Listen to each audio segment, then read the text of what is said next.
My name is NIcholasDimatos, and my final individual presentation was on the legacy admissions, specifically in colleges and prep schools.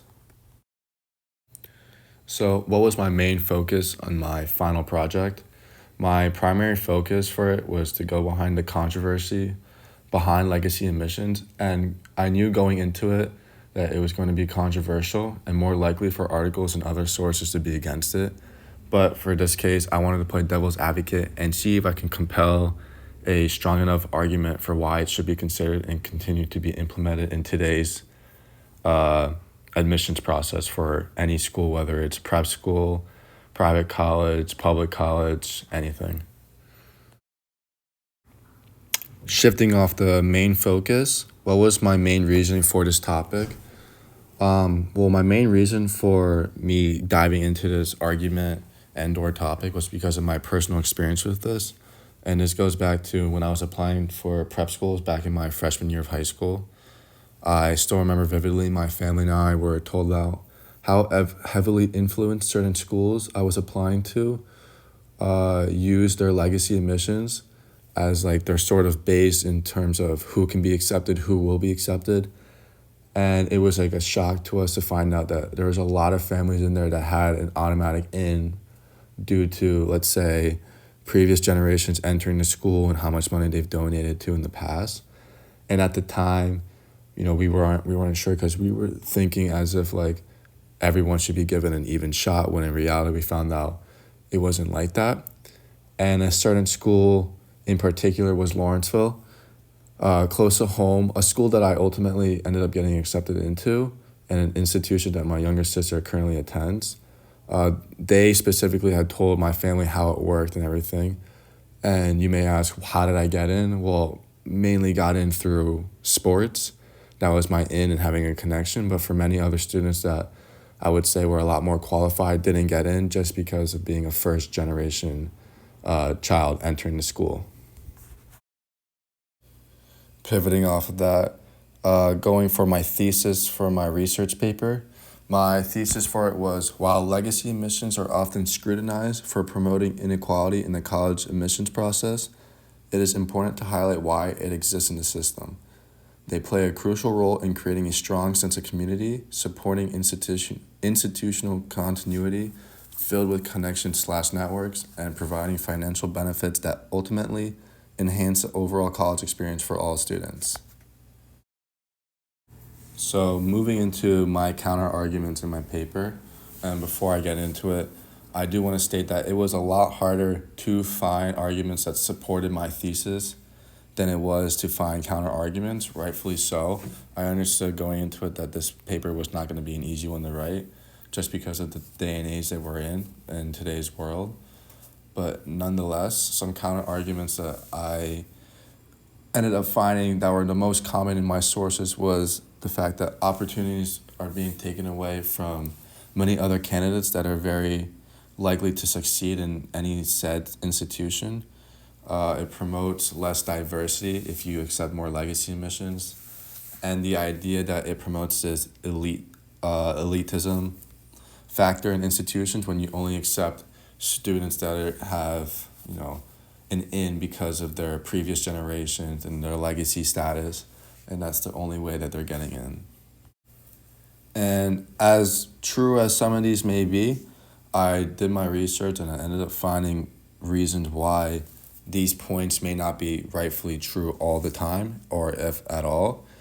And that's because nowadays legacy students have to also be eligible enough in terms of their academics, their extracurriculars, to be accepted into the higher end institutions such as Ivy schools.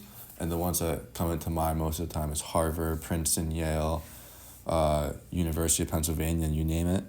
And now, it's just because you're a legacy student does not mean you have an in whatsoever, or just because you have family members that donate X amount to the school does not mean you will always have an in.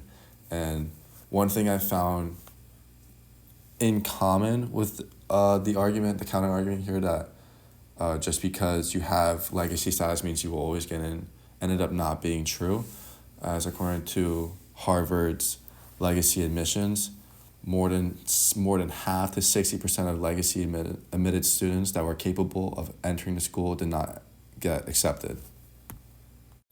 Another kind of argument I found very interesting was the less diversity aspect, and how many articles and sources argued that when you accept legacy students, most of the time they're coming from a white background, a rich, wealthy, old money background, for lack of a better term.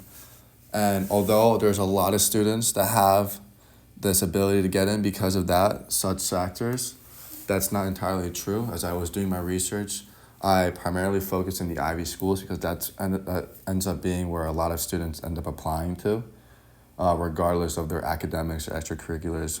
Most people want to give Ivy a shot if it were to happen.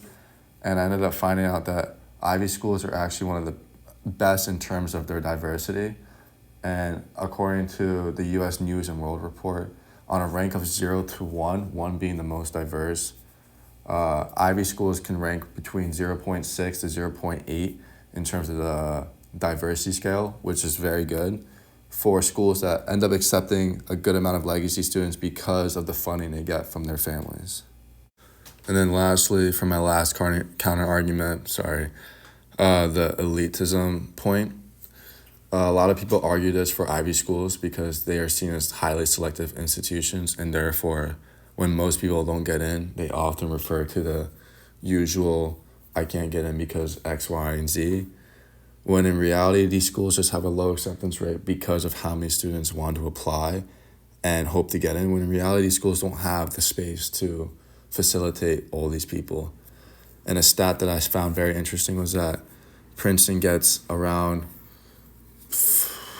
8,000 to 9,000 valedictorians applying to this school, which a valedictorian is a top student in the graduating class, and Princeton can't accept no more than 2,000 to 4,000 students at a time. So if you take that into account versus all the number of other students they get, such as athletes, other people for extracurriculars, it's a very hard number, and it's very hard to pick out who exactly can get in and not. So when it comes to elitism, it's not entirely true, if at all, and it's just a perception of social hierarchy that people create for these institutions. Overall, how was my research process? For the most part, my research went as expected for what I was primarily looking for. When I looked for specifics such as legacy funding, alumni connections, it wasn't entirely difficult. In fact, I found a lot of sources for it. However, like I had stated earlier, there are definitely a lot more sources fighting against the use of legacy preferred admissions, and that's what made it a little bit more difficult to compile a strong enough paper to support my claim. But in the end, I ended up tweaking my thesis just a bit, but I didn't deviate from it too much. And for the most part, my arguments stayed the same. I didn't change those. I just changed the sources I ended up using because I wanted to find stronger quotes.